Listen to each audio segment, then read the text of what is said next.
Саламатсыздар ма, білім алушылар? Бүгінгі біздің лекцияның тақырыбы құрылыс материалдары пәні бойынша кіріспе сабақ. Бірінші құрылыс материалдары пәнінің мақсаттары және міндеттері туралы қысқаша. Бұл пәнді оқытудағы негізгі мақсат білім алушылардың қазіргі заман құрылыс материалдары мен бұйымдарының қасиеттері, құрылымы және қолданыс саласы туралы білімін, сондай-ақ сол білімді пайдалану жолдарын қалыптастыру. Материалдардың қасиеттерін анықтайтын және де негізгі заңдылықтарды, оларға құрам мен құрылымының әсерін, материалдардың қасиеттерін болжауға және оларды белсенді басқаруға мүмкіндік беретін технологиялық және пайдалану факторларын оқытып үйрету. Енді пәннің міндеттерінің қатарына келесі мәселелер жатады. Олар білім алушыларда құрылыс материалдарының жіктелуі, материалдың құрамы, құрылымы, өндірістің технологиялық параметрлерін өзгерту арқылы құрылыс материалдарының құрылымын қалыптастыру әдістері, заңдылықтары, құрылыс материалдары мен бұйымдарының сапа көрсеткіштерін сынау әдістері мен анықтамалары, құрылыс материалдары мен бұйымдарының коррозиялық бұзылудан қорғау әдістері, құрылыс материалдары мен бұйымдарын қолдану ұтымды салалары туралы білімді қалыптастыру. Енді құрылыс материалдары пәнін оқытуда негізінен төмендегі сабақ түрлері қолданылады. Мысалы, 5 кредиттік оқу жоспарына сәйкес лекциялық материалдарға 15 сағат, практикалық сабаққа 15 сағат, зертханалық сабаққа 15 сағат бөлінеді, және білім алушылардың өзіндік жұмысы 75 сағат, ал оқытушымен бірге өткізетін өзіндік жұмысы 30 сағатпен белгіленген. Құрылыс материалдарының енді топтамасына келіп тоқталайық. Құрылыс материалдарының номенклатурасы, яғни түрлері өте ауқымды қазіргі уақытта, және ол үздіксіз кеңеюде. Енді осы жағдай барлық пайдалану талаптарына толық сәйкес келетін әмбебап материалдардың болмауынан туындап отыр. Сондықтан белгілі бір жағдайға лайық, яғни белгілі бір мақсатқа арналған материалдар әзірленіп қолданылады, өндіріліп және қолданылады. Осыған байланысты барлық жүйелік топтамалар ішінде ең маңыздысы материалдар мен бұйымдардың тағайындалу бойынша топтамасы болып табылады. Бұл топтамада әрбір топтағы материалдар жекелей белгілері бойынша топтастырылады. Мысалы, шикізаттардың түрлері бойынша.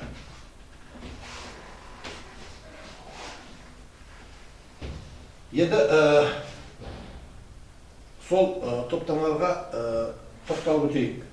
Бірінші, конструкциялық материалдар мен бұйымдардың пайдалану кезіндегі механикалық жүктемелерді қабылдайтын тірек конструкцияларын құруға арналған материалдарды былайша топтастырамыз.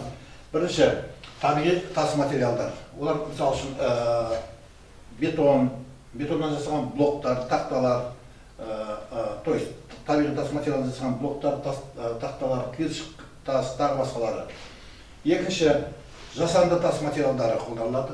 Олардың қатарына біз жатқызамыз минералды байланыстық заттар негізіндегі цементті және силикатты бетондар, керамикалық кірпіш және керамикалық тастар, шыны, әртүрлі шыны бұйымдары, металл конструкциялары, темірбетон конструкциялары, пластмассадан және ағаштан жасалған конструкциялар. Екінші топтама, осындай топтаманың екінші тобына келетін болсақ, ол сусымалы түйіршікті материалдарды біртұтас денеге біріктіретін байланыстық заттардың түрлері. Олардың қатарына біз минералды байланыстық заттарды жатқызамыз. Яғни минералды байланыстық заттар түрлері гипс, әк, порталан цемент және оның басқа да түрлері.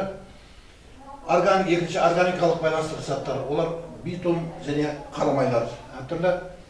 Полимерлік байланыстық заттар қатарына әртүрлі шайырлар негізіндегі байланыстық заттарды жатқызамыз. Енді топтаманың үшінші тобына жатқызатын материалдар олар жылуды немесе суықты жоғалтудан сақтайтын жылу оқшаулағыш материалдар. Ол жылу оқшаулаушы материалдар минералды, органикалық және полимерлік болып өз кезегінде бөлінеді. Мысалы, минералдық байланыстырғыш заттардың қатарына біз жатқызамыз шыны және минералды мақтадан жасалынған бұйымдар, көбікті шыны, көбікті керамика, тағы басқалары. Ал енді органикалық жылу оқшаулаушы материалдың қатарына ағаш талшықты тақталарды, фибролит, тағы басқаларын жатқызуға болады.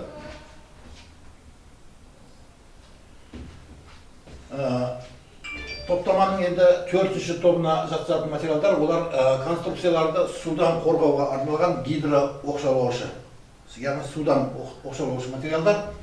Олардың қатарына біз бірінші битумды және қарамайлы орама материалдар жатқызамыз, рубероид, изол, бризол, тағы басқалары.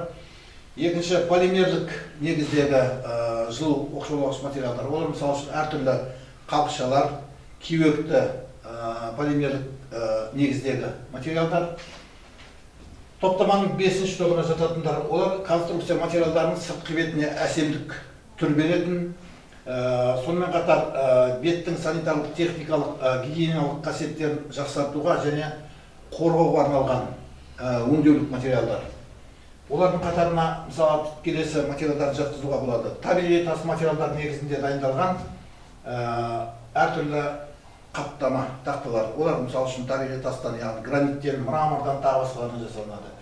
Екінші түрі керамикалық қабырғалық материалдар, қаптама қабырғаларды, едендерді қаптауға арналған тақталар. Үшінші шыныдан жасалынған өңдеулік материалдар, олар марбрит, стемалит, тағы басқа түрлері. Ағаштан жасалынған қаптама материалдар, сол сияқты полимерлік негіздегі пластмастан жасалынған өңдеулік материалдар. Енді топтаманың келесі тобына қарай ауысатын болсақ, алтыншы топқа еденге арналған және жол құрылыс материалдарын жатқызуға болады. Жетінші топқа әртүрлі шатырлық материалдар. Енді қазіргі уақытта құрылыста қолданылатын шатырлық материалдар металл немесе минералдық байланыстырғыш заттар негізіндегі керамикалық материалдар негізінде қолданылып, полимерлік материалдар негізінде қолданылады. Келесі топқа гидротехникалық материалдарды жатқызамыз. Бұл материалдар әртүрлі гидротехникалық құрылымдар мен әртүрлі нысандарды орнатуға пайдаланылады. Келесі арнайы мақсатқа арналған материалдар мен бұйымдар. Бұлардың қатарына біз енді акустикалық от әсеріне тұрақты материалдарды, сол сияқты қышқылдың әсеріне тұрақты материалдарды, радиациядан қорғауға арналған материалдарды жатқызамыз. Енді мінекей осы аталған топтамалар материалдың белгілі бір қасиеттеріне негізделген жүйелік топтама болып табылады, топтастыру. Енді материалдардың қасиеттері туралы қысқаша тоқталып өтейік. Конструкциялардың сапасы, ұзаққа жарамдылығы және құны негізінен материалдар дұрыс таңдауға байланысты. Материал дұрыс таңдау және пайдалану кезінде оларды материалдарды дұрыс пайдалануға байланысты болады. Пайдалану бойынша әр топтағы ауқымды номенклатурадан құрылыс материалын таңдап алу үшін материалдардың қасиеттеріне қойылатын талаптарды білу керек. Ұзаққа жарамдылығы мен конструкцияның пайдалану мерзімін білуіміз керек. Және де басқа да факторларды есепке алуға тура келеді. Осы аталған факторларды есепке алу арқылы біз нақты конструкцияға және қолданыс жағдайына сәйкес келетін материалды таңдап аламыз. Құрылыс материалдарының қасиеттерінің бірқатар түрлеріне тоқталып өтейік. Материалдардың негізгі механикалық қасиеттері маркамен немесе класспенен сипатталады. Мысалы, конструкциялық материалдар үшін, яғни тірек конструкцияларын дайындайтын материалдар үшін ең маңызды қасиет ол материалдың беріктігі. Сондықтан олар үшін марка талап етілетін беріктік көрсеткіші болып табылады. Мысалы, цементтің маркасы 400, 500, 550 және 600 сығылу кезіндегі беріктік көрсеткіші бойынша қабылданады. Ал енді ауыр бетон үшін немесе басқа да бір осындай жасанды тастар үшін бетонның класстары, мысалы B10, B20, B30 тағы басқалары сығылу кезіндегі бетонның беріктігін сипаттайды. Бетонның классы дегеніміз бақылау үлгілері серияларының сынау нәтижесінде кепілді қамтамасыз етілумен алынатын бетонның беріктік көрсеткішінің нормаланған мәні. Сол сияқты, мысалы үшін, жылу оқшаулағыш материалдар үшін ең негізгі көрсеткіш ол материалдың жылу өткізгіштік қабілеті болып табылады. Сондықтан бұл материалдардың класын жылу өткізгіштік коэффициенті бойынша тағайындайтын болсақ, ал маркасы орташа тығыздығы бойынша тағайындалады. Өздеріңізге белгілі, жылу өткізгіштік пенен тығыздықтың өзара бір-бірімен қарым-қатынасы бар. Неғұрлым материал тығыздығы төмен болатын болса, ондай материалдың жылу өткізгіштік қабілеті сәйкесінше аз болады. Қарама-қарсы көрсеткіш бойынша. Материалдардың енді қасиеттері әртүрлі көрсеткіштер бойынша стандарттық талаптармен шектеледі. Енді материалдар үшін стандарттар әртүрлі деңгейде қолданылады. Олардың қатары жатқызылады, мысалы үшін МСТ, яғни мемлекеттік стандарт. Сол сияқты сала бойынша қолданылатын стандарт салалық стандарт болып табылады, ССТ. Жеке кәсіпорынның өзінің деңгейіндегі стандарттарды КС атымен белгілейміз, және бұл кәсіпорын стандарты деп аталады. Көптеген материалдар үшін нормативтік құжаттар тек бір ғана құжатпен шектелмейді.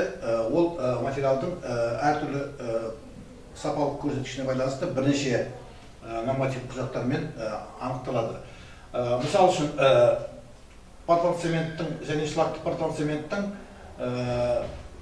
қасиеттерін анықтау үшін қолданылатын стандарт бір бөлек болатын болса, ал енді басқа құжаттар олардың осы аталған материалды, яғни портландцемент немесе шлакты портландцементтің сынау әдістемесін анықтайтын нормативтік құжаттар болып табылады. Енді мінекей бұл кіріспе лекцияда қарастырылатын сұрақтарды толық қарастырдық. Енді сіздерге мынау қолданылатын әдебиеттердің қысқаша тізімі ұсынылады. Бұл жерде негізгі әдебиеттер және қосымша әдебиеттер көрсетілген. Назар аударып тыңдағандарыңызға рахмет.